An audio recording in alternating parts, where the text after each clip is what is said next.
বিশ্ববিদ্যা তীর্থ প্রাঙ্গণ কর মহোজ্জ্বল আজ হে, বড়পুত্র সংঘ বিরাজ হে, শুভ শঙ্খ বাজ হে। ৮ নম্বর মহারানী কাশীশ্বরী বালিকা প্রাথমিক বিদ্যালয়ের পুণ্য জন্মলগ্ন ১৯২৮ সালে মহারাজা শ্রীশচন্দ্র নন্দীর মায়ের হাত ধরে কাদামাটির তাল থেকে যেমন প্রতিমার মাতৃরূপ তৈরি হয়, তেমনি সদ্যজাত শিশুর পূর্ণাঙ্গ দায়িত্বশীল নাগরিক হবার বীজ বপন হয় এই বিদ্যালয়ের প্রাথমিক বিভাগে। সুদীর্ঘ কাল ধরে বহু সূর্যোদয়ের সাক্ষী এই ৮ নম্বর মহারানী কাশীশ্বরী বালিকা প্রাথমিক বিদ্যালয় নিজ নাম স্বমহিমায় গৌরবান্বিত করে চলেছে।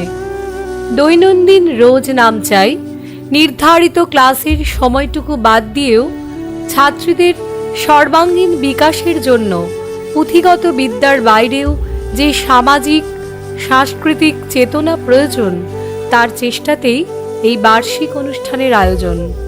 শুধু পড়া আর লেখা যেন শিশু মনে একঘেয়েমির উদ্রেক না করে, সেজন্য সারা বছর ধরেই নানাবিধ অনুষ্ঠান, তা সে ২৫শে বৈশাখ হোক অথবা ২২শে শ্রাবণ, সরস্বতী পুজো বা নেতাজি জন্মজয়ন্তী।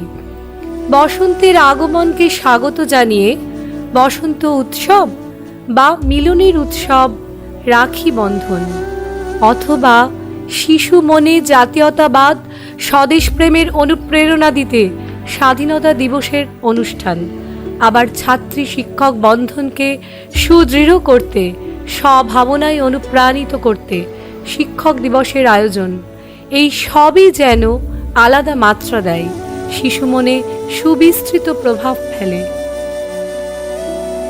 শুধুই ব্যাগের ভার একটি শিশুর সার্বিক বিকাশের মানোন্নয়ন ঘটাতে পারে না। খেলাধুলো শিশুর মানসিক বিকাশের এবং শারীরিক উন্নতির একটি প্রধান উপকরণ, যা আজকের শিশুদের জন্য ভীষণভাবে প্রয়োজনীয়। এই বিষয়টি মাথায় রেখেই আমাদের ৮ নম্বর মহারানী কাশীশ্বরী বালিকা প্রাথমিক বিদ্যালয় শিক্ষক শিক্ষিকার উদ্যোগে এবং অভিভাবকদের সহযোগিতায় প্রতি বছর বার্ষিক ক্রীড়া প্রতিযোগিতার আয়োজন করে চলেছে। পলাশ, শিমুল আর আবিরের রঙে বসন্তের আগমন। আমাদের বিদ্যালয়ও এই বসন্তকে আহ্বান জানায় নিজস্ব অভিব্যক্তির মাধ্যমে। নাচে, গানে, কবিতায়, আবিরে শিশু মনে জাগায় উচ্ছ্বাস, উন্মাদনা। সবাইকে রাঙিয়ে দেওয়ার চেষ্টায় ছাত্রীরা বসন্ত উৎসবের আয়োজন করে শিক্ষক শিক্ষিকাদের সহযোগিতায়। অভিভাবক অভিভাবিকাদের সাথে সমন্বয় সাধনের তাগিদে নির্দিষ্ট সময়ের ব্যবধানে আয়োজন করা হয় শিক্ষক অভিভাবক সভা। মত বিনিময়ের মাধ্যমে কিভাবে আরও শিক্ষার মানোন্নয়ন করা যায়, সেই পথই সুপ্রশস্ত হয়। মিড ডে মিল প্রকল্পটি আমাদের কাছে খুবই অর্থবহ এবং গুরুত্বপূর্ণ একটি দিক। পরিচ্ছন্নতা, খাবারের গুণগত মান, সঠিক পরিবেশন, পরিমাণ ইত্যাদি বিষয়ে দৃষ্টি রেখেই নির্দিষ্ট দৈনন্দিন মেনু সহকারে আমরা সর্বতোভাবে আন্তরিকতার সাথে পরিচালনার চেষ্টা করি। মিড ডে মিল প্রকল্পটি পরিচালনায় আমাদের সহযোগিতা পাই শিশু সংসদের হাত ধরে। সুষ্ঠুভাবে বিদ্যালয় পরিচালনার জন্য যেমন প্রয়োজন শিক্ষক শিক্ষিকার, তেমনি এর গুরু ভার অর্পিত থাকে প্রধান শিক্ষকের কাঁধে। বিদ্যালয়কে নিজ গতিতে স্বমহিমায় এগিয়ে নিয়ে যাওয়ার ক্ষেত্রে সেই প্রধান শিক্ষকের অর্থাৎ বিদ্যালয়ের কান্ডারির ভূমিকা অনস্বীকার্য। এবারে তার কথাতেই শুনে নেব বিদ্যালয়ে তার অভিজ্ঞতা। ব্যবস্থার সমস্তটাই গার্জেনরাই আমাদের সহায়তা করেন, এমনকি আমাদের সমস্ত শিক্ষক শিক্ষিকা এবং ছাত্রছাত্রী সবার সহযোগিতাতে এই কাজগুলো হয়। বিশেষ করে আমার 21 জন শিক্ষক শিক্ষিকার মধ্যে 21 জনই আমার রত্ন। শিশু ওয়ানকে দিয়ে আমরা শুরু করেছি। শিশু ওয়ানটা হচ্ছে আমাদের স্কুলের প্রথম ধাপ। তারা যদি একটু সঠিকভাবে আর কি পড়াশোনাটা করতে পারে বা সব বুঝতে পারে, তাহলে 2, 3, 4 এটা অনেকটা আমাদের সুবিধা এগিয়ে নিয়ে যেতে। সেই জন্য শিশু শ্রেণীকে শুরু দিয়েই আর কি আমরা শুরু করি, স্মার্ট ক্লাস শুরু করেছি। এবং তারা ছবি দেখে, তারা যেহেতু ছবি দেখতে ভালোবাসে, টিভি থেকে শুরু করে যে কোনো কার্টুন দেখতে ভালোবাসে, আমরা সেইভাবে ক্লাসটা জানুয়ারি মাসে 11 থেকে শুরু হয়। সেটা হচ্ছে বিবেকানন্দের জন্মদিন থেকে শুরু করে আমরা পরপর নেতাজি জন্মদিন, 26 জানুয়ারি, 15ই আগস্ট, মাতৃভাষা দিবস 21শে ফেব্রুয়ারি, সমস্তটাই পরপর হয়ে যায়। এমনকি শেষে এই বার্ষিক অনুষ্ঠানকে শেষ করতে পারি। বিদ্যালয়ের ছাত্রী, শিক্ষক শিক্ষিকার পাশাপাশি সবচেয়ে গুরুত্বপূর্ণ ও অনস্বীকার্য ভূমিকা হল অভিভাবক অভিভাবিকা বৃন্দের, যাদের আন্তরিক সহযোগিতা ও প্রচেষ্টা ছাড়া সুষ্ঠু ও শৃঙ্খলাবদ্ধ বিদ্যালয় পরিচালনা সম্ভবই নয়।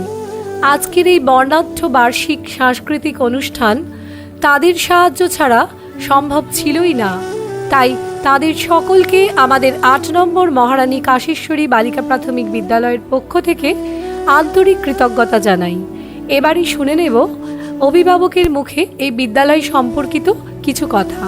আমার এই স্কুল সম্পর্কে অভিজ্ঞতা যেটুকু আর কি ভালো, বাচ্চাদের বিকাশের জন্য যে প্রয়োজনগুলো দরকার, মানে যেমন লেখার দিকে একটুখানি ঝোঁক যাতে থাকে যে বাচ্চাদের, এই বিশেষগুলো, নাচ গান আছে, বিভিন্ন রকমের অনুষ্ঠানের মধ্যে মানে সব রকম অ্যাক্টিভিটিতে শিক্ষক সার্বিক শিক্ষিকারা বিকাশ ঘটানোর চেষ্টা করেন এবং টিচারদের মধ্যে আন্তরিকতা যথেষ্ট আছে যে বাচ্চাদের সহযোগিতা করেন, বাচ্চাদের বোঝেন কে কি রকম। কারণ ও এখনো বাচ্চাদের সঙ্গে মিশতে, প্রথমে যখন আমি নিয়ে আসি তখন কিন্তু ক্লাসে আমি ওকে বসাতে পারতাম না, কিন্তু এখানকার যে টিচাররাও তারা খুবই হেল্পফুল। বিশেষ করে আমি বলবো হেড স্যার, উনি আমাকে মানে পারমিশন দিয়েছেন যে আমি ওর পাশাপাশি থেকে ওকে আমি একটু এগিয়ে নিয়ে যাওয়ার মানে সেই সুযোগটা উনি আমাকে দিয়েছেন, না হলে আমার বাচ্চা যে এই জায়গায় আসতে পারতো না। এই পঞ্চম বার্ষিকী সাংস্কৃতিক অনুষ্ঠানের সমন্বয় সাধনকারী হিসেবে আমরা শুনব কিভাবে সারা বছর শেষে নানাবিধ মহড়ার মাধ্যমে এই বার্ষিক অনুষ্ঠানের আয়োজন করা হয়। আমাদের বিদ্যালয়ে প্রতি বছরের মতোই আমাদের যেটা থাকবে, আমাদের যেটা আবৃত্তি থাকে, নাচ থাকে, গান থাকে, নাটক থাকে এবং আমাদের কিছু শিক্ষক শিক্ষিকা মিলে কিছু একটা অনুষ্ঠান করার চেষ্টা থাকে। মানে সর্বোপরি সবার যেন একটা পার্টিসিপেট করতে পারে এটার মধ্যে, সেই চেষ্টা করা হয়। আর্থিক ব্যাপারটা একটা বিশাল ব্যাপার। এত বড় অনুষ্ঠান করতে গেলে, যেটা হলে করতে গেলে আমাদের বিশাল একটা আর্থিক সাপোর্ট দরকার হয়। আমাদের অনেক গার্জেন এগিয়ে আসেন এই ব্যাপারে। আমাদের শিক্ষক শিক্ষিকা গার্জেন এই মিলে আমরা চেষ্টা করি। তবে গার্জেনদের অনুরোধ করব আপনার মাধ্যমে যাতে ওনারা আরও সক্রিয় হন এই ব্যাপারটা, সমস্ত দিক দিয়ে, আর্থিক দিক দিয়ে বা অন্যান্য যে কোনো সহযোগিতার ব্যাপারে। আমাদের অসুবিধা আরও ব্যাপার হচ্ছে এই আমাদের 620 জন ছাত্রীদের মধ্যে থেকে অ্যাবাভ 70%ই তারা কিছু জানে না, কোনোদিন কিছু করেনি। তাদেরকে এই শেখানোর ব্যাপারটা একটা যথেষ্ট আমাদের সময় সাপেক্ষের ব্যাপার, বুঝতেই পারেন। কিন্তু পঠন পাঠনের তো আমরা অসুবিধা করতে পারি না। সেই পঠন পাঠন আর এই রিহার্সালটার ব্যাপারটা, এই প্রোগ্রামটা পরিচালনার ব্যাপারে অসুবিধা হয়, তাও করে নিতে হয়। আমরা যেহেতু আমরা চাই যে এই বাচ্চারা, শিক্ষক শিক্ষিকা, অভিভাবক অভিভাবিকা সকলের সহযোগিতায় এই জিনিস আমরা করতে পারি। আর এর সঙ্গে আরেকটা কথা বলে দিই, এর সঙ্গে আমাদের বাৎসরিক পত্রিকা বের হয় তিথি, ওটাও 5ম বর্ষে পদার্পণ করছে এই বছরও। তারও একটা থাকে, আমাদের এই বাচ্চারাই তাতে লেখা দেবে, তাদের লেখা আমরা সেই পত্রিকায় ছাপাবো, শিক্ষক শিক্ষিকারা থাকবে, সমস্ত কিছুই নিয়ে আমরা চেষ্টা করি সর্বাঙ্গীন এটা সুন্দর, যাতে ভবিষ্যতে আমাদের এই বাচ্চারা এখান থেকে এই অভিজ্ঞতা নিয়ে হাই স্কুলে পদার্পণ করতে পারে। 8 নম্বর মহারানী কাশীশ্বরী বালিকা প্রাথমিক বিদ্যালয়ের 2023 সালের প্রাপ্তি হল খেলার মাঠের চারিদিকে একটি সুন্দর চলার পথের ব্যবস্থা, যা এই শিক্ষাঙ্গনের বাকি দুটি বিদ্যালয়ের সমান সহযোগিতা ছাড়া সম্ভবই হতো না। অপর প্রাপ্তি হল বিদ্যালয়ের নিজস্ব নামাঙ্কিত প্রধান প্রবেশ পথ, যার প্রস্তুতি পর্ব শুরু হয়ে গিয়েছে। মাননীয় দায়িত্বপ্রাপ্ত আধিকারিক এবং মহারানী কাশীশ্বরী উচ্চ বালিকা বিদ্যালয়ের প্রধান শিক্ষিকার সহযোগিতা ছাড়া এই প্রকল্প বাস্তবায়িত হতে পারত না। বর্তমানে বিদ্যালয়ের ছাত্রী সংখ্যা 612। সরকারি বিধিনিষেধের আওতায় এসে ক্রমহ্রাসমান এই ছাত্রী সংখ্যা উদ্বেগের কারণ হয়ে উঠছে। এই বিষয়ে আলোকপাত করে আমরা চাই 8 নম্বর মহারানী কাশীশ্বরী বালিকা প্রাথমিক বিদ্যালয় জেলার সুপরিচিত এবং ঐতিহ্যশালী বিদ্যালয় রূপেই স্বমহিমায় এগিয়ে চলুক আরও বহু প্রজন্মকে সাথে নিয়ে। বিভিন্ন প্রতিযোগিতামূলক পরীক্ষা যেমন বৃত্তি পরীক্ষা, science olympiad, math olympiad, students হেলথম অথবা বিজ্ঞান মঞ্চের নানাবিধ প্রতিযোগিতায় অংশগ্রহণের মাধ্যমে ছাত্রীদের ভবিষ্যৎকে আরও সুদৃঢ় করতে সাহায্য করে। এই 2023 শিক্ষাবর্ষে আমাদের পরম প্রাপ্তি আমাদের 8 নম্বর মহারানী কাশীশ্বরী বালিকা প্রাথমিক বিদ্যালয়ের সহকারী শিক্ষিকা শ্রীমতী রত্না প্রামাণিক রাজ্য সরকারের শিক্ষারত্ন পুরস্কার পেয়েছেন, যা আমাদের সত্যি পরম আনন্দের বিষয়। তার সুদীর্ঘ শিক্ষকতা জীবনের এই প্রাপ্তিকে আমরা সকলে নিজেদের মধ্যে ভাগ করে নিতে চাই। তার চলার পথে তার কাছ থেকে ছাত্রছাত্রীরা যে অনুপ্রেরণা লাভ করেছে, আমরা সহকর্মীবৃন্দ যে অনুপ্রেরণা লাভ করেছি, তা আমাদের চলার পথের পাথেও। আমরা কতটা কি করতে পেরেছি জানি না, তবে ইচ্ছা ও চেষ্টা অগাধ। সীমিত সামর্থ্যের গণ্ডি পেরিয়ে সবাই সচেষ্ট ভূমিকায় অবতীর্ণ হয়ে সব অন্তরায়কে সরিয়ে শিক্ষক, শিক্ষিকা, ছাত্রী এবং অভিভাবক এই 3 স্তম্ভের মিলনে এই বিদ্যালয় আরও প্রগতিশীল পথে এগিয়ে চলুক এবং এই চলার পথে আপনাদের আশীর্বাদ এবং শুভেচ্ছা আমাদের পাথেয় হোক।